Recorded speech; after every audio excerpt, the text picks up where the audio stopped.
There are moments when you feel suspended, not who you used to be, not yet who you're becoming. You wake up with a quiet restlessness. Your old habits don't fit anymore, but your new direction feels unclear. You call it confusion. You call it being lost. But what if you're not lost? What if you're between identities? When identity begins to shift, it rarely feels empowering. It feels unstable. You question decisions you once made easily. You hesitate in conversations. You second-guess your goals. This is not weakness. It is cognitive dissonance. In psychology, cognitive dissonance occurs when your behavior and your self-concept no longer align. Your brain prefers coherence. It wants a consistent story. When that story begins to change, discomfort rises. You might notice old friendships feel distant.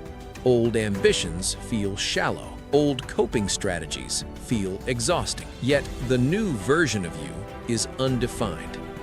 And the human brain does not like undefined. From a cognitive science perspective, uncertainty activates threat circuitry. The amygdala, the brain's alarm system, responds strongly to unpredictability, even when the uncertainty is psychological, even when the threat is growth. So, instead of clarity, you feel anxiety. Instead of excitement, you feel doubt. You interpret that discomfort as failure, but your brain is simply reacting to identity instability. You are not lost. You are in transition. Developmental psychology shows that identity evolves in stages.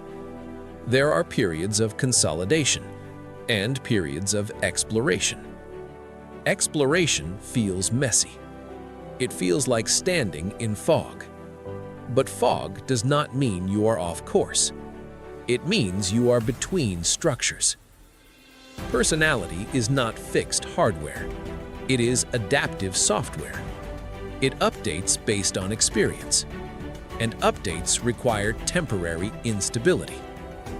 When a snake sheds its skin, it appears vulnerable, but the vulnerability is part of growth. When you feel disoriented, it may be because an old identity is dissolving, not because you have none. Let's look deeper. Your brain maintains something called a self-schema. A self-schema is a mental model of who you are. It organizes memory, behavior, and expectation. Think of it like a blueprint. Every decision you make checks against this blueprint. If the action fits the identity, it feels natural. If it doesn't, it feels wrong. Even if it's healthy, the brain's predictive coding system constantly tries to minimize surprise. It predicts how you should act, how others should respond, who you are. When your behavior begins to contradict the old blueprint, prediction errors occur. Prediction errors create discomfort. The anterior cingulate cortex detects these mismatches. The amygdala adds emotional intensity, and your nervous system interprets it as instability. So you feel unsettled, not because you are broken, but because your brain is updating its model. Imagine renovating a house while living inside it. Walls shift, rooms change purpose, dust fills the air. It doesn't mean the house is collapsing. It means construction is happening. Neuroplasticity supports this process. Neural networks reorganize based on repeated experience. But during reorganization, old pathways weaken before new ones strengthen. That gap feels like emptiness. That emptiness feels like being lost. But it is simply a space where the old narrative no longer dominates, and the new one has not yet stabilized. If you are between identities, force will not help. Clarity does not arrive through pressure. It arrives through structured exploration.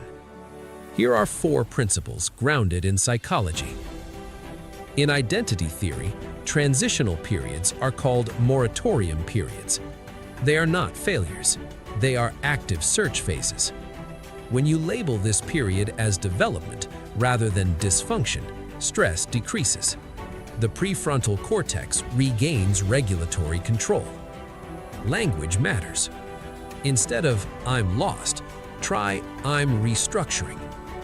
When identity shifts, the brain seeks certainty. It wants to finalize a new label quickly. But premature identity foreclosure increases rigidity. Instead of asking, "Who am I now?" ask, "What feels slightly more aligned today?" Micro-adjustments are neurologically safer. They produce smaller prediction errors. Smaller errors mean less amygdala activation. Stability builds gradually, like scaffolding. Self-perception theory suggests we infer identity from observing our actions. You do not discover who you are purely by thinking. You discover it by acting. Take small actions that reflect the direction you're exploring. One conversation, one new habit, one boundary. Each action is data. Your brain updates its blueprint based on evidence, not intention. Emotional regulation is critical during identity transitions. The nervous system interprets ambiguity as threat. You may feel restless, detached, impatient. Do not rush to eliminate this feeling. Distress tolerance, a concept from dialectical behavior therapy, teaches that discomfort can exist without immediate resolution. You can survive uncertainty, and survival reduces fear. Over time, repeated exposure to ambiguity reduces amygdala's sensitivity. The in-between becomes less threatening and more spacious. Here is the simple mental model. Imagine identity as a bridge. One side is your past self. The other is your emerging self. Right now, you are not on either side. You are on the bridge. Bridges feel unstable compared to solid ground. They move slightly with wind.